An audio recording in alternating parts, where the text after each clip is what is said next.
వెంకటేశ్వరరావు. నేను AGM marketing Yashoda hospitals Hyderabad నుంచి AP state హెడ్గా పనిచేస్తున్నానండి.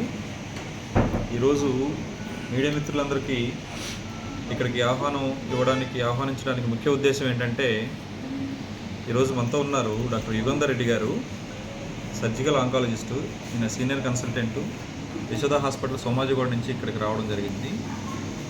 ఈరోజు డాక్టర్ గారిని ఇక్కడికి ఆహ్వానించడానికి ముఖ్య ఉద్దేశం ఏంటంటే, మన నరసరావుపేట పరిసర ప్రాంతాల్లో ఉన్నటువంటి ప్రజలందరికీ కూడా ఈ సర్జికల్ ఆంకాలజీ రిలేటెడ్ ఇష్యూస్ ఏవైతే ఉన్నాయో, ఆ క్యాన్సర్ రిలేటెడ్ ఇష్యూస్ ఏవైతే ఉన్నాయో వాటి గురించి, పూర్వం వాటికి ఉన్నటువంటి చికిత్సా విధానాల గురించి, ప్రస్తుతం అందుబాటులో ఉన్నటువంటి చికిత్సా విధానాల గురించి, అదేవిధంగా డాక్టర్ గారు ఆయన విలువైన సమాచారాన్ని, అదేవిధంగా కొన్ని సలహాలను మనకి ఇక్కడ ఇవ్వడానికి ఆయన ఇక్కడికి ఆహ్వానించడం జరిగింది.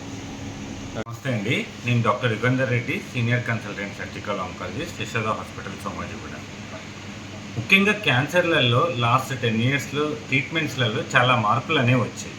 ఏ రకంగా అంటే, ఒకప్పుడు చాలా వరకు క్యాన్సర్ డయాగ్నోస్ చేయడానికి చాలా టైం పట్టడము, లేట్ స్టేజెస్లో డయాగ్నోస్ అవ్వడం జరిగేది. ఇప్పుడు మనకేంటంటే చాలా కొత్త టెక్నాలజీలు మన యశోద లాంటి హాస్పిటల్స్లో అవైలబిలిటీతో మనం తొందరగా డయాగ్నోస్ చేయగలం. సో దానివల్ల ఏంటంటే, మనం తొందరగా క్యాన్సర్ని కనుక్కుంటే ట్రీట్మెంట్స్ చేసినప్పుడు క్యూర్ అయ్యే ఛాన్సెస్ ఎక్కువగా ఉంటాయి. అదే క్యాన్సర్ లేట్ స్టేజెస్లో లైక్ 3rd, 4th స్టేజెస్లో కనుక్కున్నప్పుడు క్యూర్ అయ్యే ఛాన్సెస్ తక్కువగా ఉంటాయి. రెండో మేజర్ చేంజ్ ఏమొచ్చిందంటే క్యాన్సర్ ట్రీట్మెంట్స్లలో మనకి ఇప్పుడు పెట్ స్కాన్స్ అనేవి బాగా అవైలబిలిటీ ఉన్నాయన్నమాట. ఒకప్పుడు ఏంటంటే క్యాన్సర్ ఎగ్జాక్ట్గా ఏ స్టేజ్లో ఉందనేది తెలుసుకోలేకపోయే వాళ్ళం. ఇప్పుడు మనకి ఆ పెట్ స్కాన్స్ అవైలబిలిటీ వల్ల క్యాన్సర్ ఎగ్జాక్ట్ స్టేజ్ అనేది బాగా నిర్ధారణ చేసి ఆ స్టేజ్కి స్పెసిఫిక్గా ట్రీట్మెంట్స్ ఇస్తున్నాం. అంటే ఒకప్పుడు జస్ట్ క్యాన్సర్, బ్రెస్ట్ క్యాన్సర్ అంటే సర్జరీ చేసి వదిలేయడం అలా ఉండేది.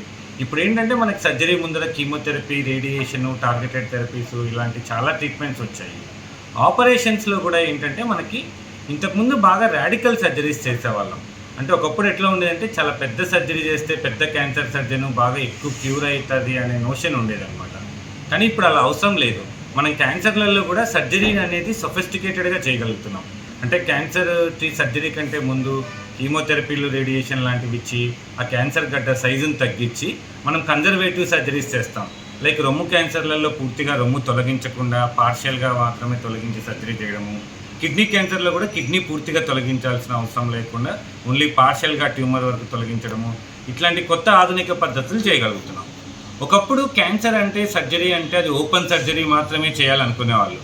ఎందుకంటే ఓపెన్ సర్జరీ చేస్తేనే క్యాన్సర్ స్ప్రెడ్ అవ్వకుండా ఉంటుంది అనేది కామన్గా పబ్లిక్కి తెలిసిన విషయం. కానీ ఇప్పుడు క్యాన్సర్స్లో కూడా మనము లాప్రోస్కోపిక్ సర్జరీ, రోబోటిక్ సర్జరీ అనేది చేయొచ్చు అనమాట. సో మనం వేరియస్ జాగ్రత్తలు తీసుకొని సర్జరీ చేస్తే ఈ క్యాన్సర్ అనేది ఏమి స్ప్రెడ్ అవ్వదు ఆ సర్జరీ టైంలో. సో కొన్ని క్యాన్సర్స్లో స్పెసిఫిక్గా మనం ఈ లాప్రోస్కోపీ, రోబోటిక్ చేస్తే ఏంటంటే పేషెంట్లు తొందరగా క్యూర్ అయ్యి తొందరగా రికవరీ అవుతారు. సో వాళ్ళ లైఫ్ స్టైల్ యాక్టివిటీస్, వాళ్ళ వర్క్స్కి తొందరగా వెళ్ళొచ్చు అనమాట. ఇది మేజర్ చేంజ్ అనమాట. మనం చాలా క్యాన్సర్స్లలో మనము లాప్రోస్కోపిక్, రోబోటిక్ చేయొచ్చు. 4th ఇంపార్టెంట్ చేంజ్ ఏంటంటే, ఒక్కొక్కసారి మనకి క్యాన్సర్ ఉందా లేదా అని ప్రిలిమినరీ టెస్ట్లలో డయాగ్నోజ్ అవ్వకపోవచ్చు. అట్లాంటప్పుడు ఏంటంటే మనము ఇంతకు ముందు టైంలో జస్ట్ పొట్టలో ఆపరేషన్ లాంటివి చేసి ఓపెన్ చేసి క్యాన్సర్ ఎక్కువ స్ప్రెడ్ అయిపోయిందని చెప్పి క్లోజ్ చేసేవాళ్ళం. ఇప్పుడు అట్లాంటివి లేకుండా కొత్తగా ఫ్రోజన్ సెక్షన్ టెక్నాలజీ అనేది మనకు అవైలబుల్ ఉంటుందన్నమాట. ఇప్పుడు పర్టికులర్లీ యశోద, సోమాజిగూడ లాంటి ప్లేసెస్లో ఏం చేస్తామంటే ముందే ఓపెన్ చేసి అంతా అట్లా చేయకుండా మనం లాప్రోస్కోపీ చేసి జస్ట్ చిన్న పీచులు లాంటివి తీసి అప్పటికప్పుడు టెస్ట్కి పంపిస్తాం.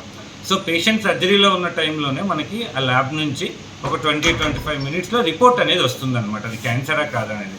సో దాన్ని బట్టి మనం ప్రొసీడ్ అవుతాం. సో ఇట్లాంటి ఫ్రోజన్ టెక్నాలజీస్ వల్ల ఏంటంటే మనము మల్టిపుల్ సర్జరీస్ అనేవి పేషెంట్స్కి అవాయిడ్ చేయడము, ఒకే సర్జరీలో క్యాన్సర్ ఒకవేళ నిర్ధారణ అయితే క్యాన్సర్కి లాగా ట్రీట్మెంట్ చేయొచ్చు అనమాట. అలా కాకపోతే ఏంటంటే మామూలుగా ఇప్పుడు పెరిఫరీస్లో ఇక్కడ సర్జరీ చేసి ఆ గడ్డని టెస్ట్కి పంపించి క్యాన్సర్ అని వచ్చాక మళ్ళీ పేషెంట్ రెండో సర్జరీ చేయాల్సి వస్తుంది. దానివల్ల ఏంటంటే పేషెంట్ వీక్ అవ్వడము, సర్జరీ నుంచి కోలుకోలేకపోయే ఇబ్బందులు ఎక్కువ ఉంటాయి. అలాంటివి లేకుండా ఇప్పుడు మనం ఈ ఫ్రోజన్ సెక్షన్ టెక్నాలజీ లాంటివి యూజ్ చేసుకొని క్యాన్సర్స్ని సర్జరీ టైంలోనే కనుక్కొని వాటికి తగిన శస్త్రచికిత్స అదే టైంలో కంప్లీట్ చేయొచ్చు. Surgical gastroenterologist, laparoscopic and robotic surgeon. నేను సోమాజిగూడ యశోద హాస్పిటల్లో వర్క్ చేస్తున్నాను. సో ఎవ్రీ 3వ శుక్రవారము మనం గుంటూరులో ఓపీ కూడా చూస్తున్నాము. సో ఇప్పుడు కామన్గా అందరూ గ్యాస్ట్రోక్ వచ్చే ప్రాబ్లమ్స్ ఏంటి అంటే ఒబిసిటీతో వస్తున్నారంటే, అంటే బాగా బరువు ఎక్కువ ఉన్న మనుషులు వాళ్ళ ప్రాబ్లమ్స్తో వస్తున్నారనమాట. సో మనం మామూలుగా ఏంటంటే బరువు ఎంత ఉన్నదనేది బాడీ మాస్ ఇండెక్స్ అని చెప్తాము, అంటే బిఎంఐ అనమాట. ఏదైతే వాళ్ళకి హైట్ని బట్టి వాళ్ళ బాడీ మాస్ ఇండెక్స్ చేంజ్ అవుతూ ఉంటుంది. సపోజ్ 30 కన్నా ఎక్కువ ఉందనుకోండి బాడీ మాస్ ఇండెక్స్, అతను ఒబీస్ ఉన్నారని చెప్తారు. జనరల్గా ఎవరికి వస్తుంది ఈ ఒబిసిటీ అనేది, ఎవరికి వస్తుంది అంటే ఫస్ట్ ఫ్యామిలీ హిస్టరీ ఉన్న వాళ్ళకి, అంటే ఫ్యామిలీలో మదరు ఫాదర్ కనుక ఒబీస్ ఉంటే జనరల్గా పిల్లలు కూడా ఒబీస్ అయ్యే ఛాన్సెస్ ఉంటుంది. అంతే తప్పించి అతను ఎక్కువ తింటున్నాడని మనం అనుకోకూడదు. రెండోది ఏంటంటే ఎండోక్రైన్ ప్రాబ్లమ్స్ ఉంటాయి అనమాట. లైక్ థైరాయిడ్ ప్రాబ్లమ్స్ ఉన్న వాళ్ళు కానీ, స్టిరాయిడ్స్ ప్రాబ్లమ్ ఉన్న వాళ్ళు కానీ, కుషింగ్ సిండ్రోమ్ అంటారు, కొన్ని యొక్క ఎండోక్రైన్ ప్రాబ్లమ్స్ ఉన్న వాళ్ళు కూడా బాగా ఒబీస్ ఉంటారు. కొంతమంది ఏంటంటే సైకాట్రిక్ ప్రాబ్లమ్స్ ఉంటుందండి, అంటే అతను ఎక్కువ తినేస్తాడనమాట. దానివల్ల ఏంటంటే బాగా ఒబీస్ అయిపోతారు. నార్మల్గా ఏంటి అంటే చాలా తక్కువ మందిలో అతను కావాలని ఒబిసిటీ అవుతారు. ఎట్లా అంటే బయట ఫుడ్ తినడము, ఆల్కహాల్ తీసుకోవడం వల్ల, డయాబెటీస్ ఉన్న వాళ్ళు ఏంటంటే ఒబిసిటీ అవుతారు. ఎందువల్ల ఇవన్నీ చెప్పాల్సి వస్తుంది అంటే, మనము ఒబిసిటీ ఎందువల్ల వచ్చినది ఫస్ట్ తెలుసుకుంటే మాత్రం తర్వాత ట్రీట్మెంట్ స్టార్ట్ అవుతుంది. ఎందుకంటే సపోజ్ ఒక పేషెంట్ వస్తారండి, ఒక 120-130 కేజీల పేషెంట్ వచ్చి నాకు ఒబిసిటీ సర్జరీ కావాలి సార్, నేను అన్నీ ట్రై చేస్తాను అంటాడు. అతను కనుక మనం ఎండోక్రైనాలజీ యొక్క ఇష్యూస్ ఉన్నాయో లేదో, హార్మోన్స్ ప్రాబ్లమ్స్ ఉన్నాయో లేదో చెక్ చేసుకోకుండా మనం సర్జరీ ప్లాన్ చేస్తే ఇబ్బంది పడతామన్నమాట. అందువల్ల ఒబిసిటీ ఎందుకు వచ్చింది కారణం తెలుసుకొని ఫస్ట్ అతన్ని డైటింగ్తోనూ నెక్స్ట్ మోటివేషన్తో లైక్ సైకాట్రిక్ కౌన్సిలింగ్తో చూసుకొని దాని తర్వాత మనము ఒబిసిటీ సర్జరీ చేస్తాం. రీసెంట్గా ఏమైందంటే కొన్ని మెడిసిన్స్ స్టార్ట్ అయ్యాయి, మెడిసిన్స్ వెయిట్ లాస్ మెడిసిన్స్ అనమాట. అంటే యాక్చువల్గా అవి ఏంటంటే డయాబెటీస్ తగ్గించుకోవడానికి, బట్ అందులో ఒక ఎఫెక్ట్ ఏంటంటే వెయిట్ లాస్ అవ్వడం అనమాట. బట్ వాటితో వచ్చిన చిన్న ప్రాబ్లం ఏంటి అంటే ప్రతి వారము ఇంజెక్షన్స్ ఇచ్చుకోవాలి. అలా కంటిన్యూస్గా చేసుకుంటే తప్ప అతను వెయిట్ లాస్ అవ్వడానికి కుదరదు. సెకండ్ ప్రాబ్లం ఏంటంటే సైడ్ ఎఫెక్ట్స్. కానీ గోల్డ్ స్టాండర్డ్ ఏంటి అంటే ఫస్ట్ డైట్ మెయింటైన్ చేయడము, నెక్స్ట్ ఏంటంటే వాకింగ్, ఫిజికల్ యాక్టివిటీ చేసుకోవడము, వేరే ప్రాబ్లమ్స్ ఏమైనా ఉన్నాయా లేదా చెక్ చేసుకోవడము. తర్వాత సపోజ్ అవన్నీ చేసినా కూడా అతను ఒబిసిటీ తగ్గకపోతే మనము సర్జరీ ప్లాన్ చేస్తాం. ఇప్పుడు అంతా కూడా లాప్రోస్కోపిక్ సర్జరీ, ఇంకా అడ్వాన్స్ ఏంటంటే రోబోటిక్ సర్జరీ అని చాలా టైప్స్ ఆఫ్. కొన్నిసార్లు ఏంటంటే ఎండోస్కోపీలో కూడా మనము బరువు తగ్గించే ప్రొసీజర్స్ ఉన్నాయి మన Yashoda Somajiguda hospital, like banding అని చెప్తామన్నమాట. వీటన్నిటి ఏంటంటే ఎంత మ్యాక్సిమం కుదిరితే అంత మినిమంగా సర్జరీ చేయాల్సి వస్తుంది. లైక్ లాప్రోస్కోపీ కానీ రోబోటిక్ కానీ చిన్న చిన్న హోల్స్ పెట్టి మనం సర్జరీ చేస్తాము. ప్రాబ్లమ్ని సాల్వ్ చేసుకోవడానికి ఎక్కువ తినేస్తాడు, గ్యాస్ ఎక్కువ వచ్చేస్తుందని చెప్పి ఒక టైప్ ఆఫ్ గ్యాస్ ప్రాబ్లం ఉన్న వాళ్ళు ఒకటి ఎక్కువ తింటారు. సెకండ్ థింగ్ ఏమవుతుంది అంటే ఒబిసిటీ ఎక్కువ ఉన్న వాళ్ళకి పొట్ట ప్రెషర్ పెరుగుతుంది. పెరిగినప్పుడు మనకి గ్యాస్ ఏదైతే పొట్టలో ఉండాల్సిన గ్యాస్ ఉందో అది ఛాతి లోపలికి వస్తుందండి, దాన్ని రిఫ్లెక్స్ ప్రాబ్లం అంటాం. సో ఒబిసిటీ ఉన్న వాళ్ళకి గ్యాస్ ప్రాబ్లమ్స్ ఎక్కువ ఉంటాయి మిగతా వాళ్ళతో పోలిస్తే.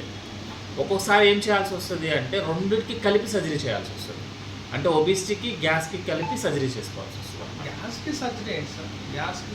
గ్యాస్కి ఏంటంటేనండి 2 రకాల ప్రాబ్లమ్స్ ఉంటాయి. ఒకటి ఓన్లీ మీకు పొట్టలో మాత్రమే ఇబ్బంది ఉంది సార్, అంటే పొట్ట కొంచెం తిన్నా టైట్ అనిపిస్తుంది, పొట్ట బాగా ఉబ్బరంగా అనిపిస్తుంది, బాగా తేన్పులు వస్తున్నాయి అనుకోండి, అది మనం అనుకునే రెగ్యులర్ గ్యాస్ ప్రాబ్లమ్.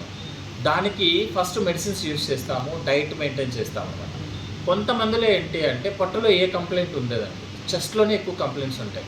లైక్ ఛాతీ మంటగా ఉండటము, ఎప్పుడు పొలమారుతున్నా కూడా పొలమారుతున్న పాటు ఫుడ్ కూడా నోట్లోకి వచ్చేయడము, నైట్ టైం పడుకున్నప్పుడు పొలమారిపోయి దగ్గు రావడము, ఆస్తమా కంప్లైంట్స్ మెడిసిన్స్ వాడినా తగ్గకపోవడం, అంటే ఆస్పిరేషన్ న్యూమోనియా అంటాం.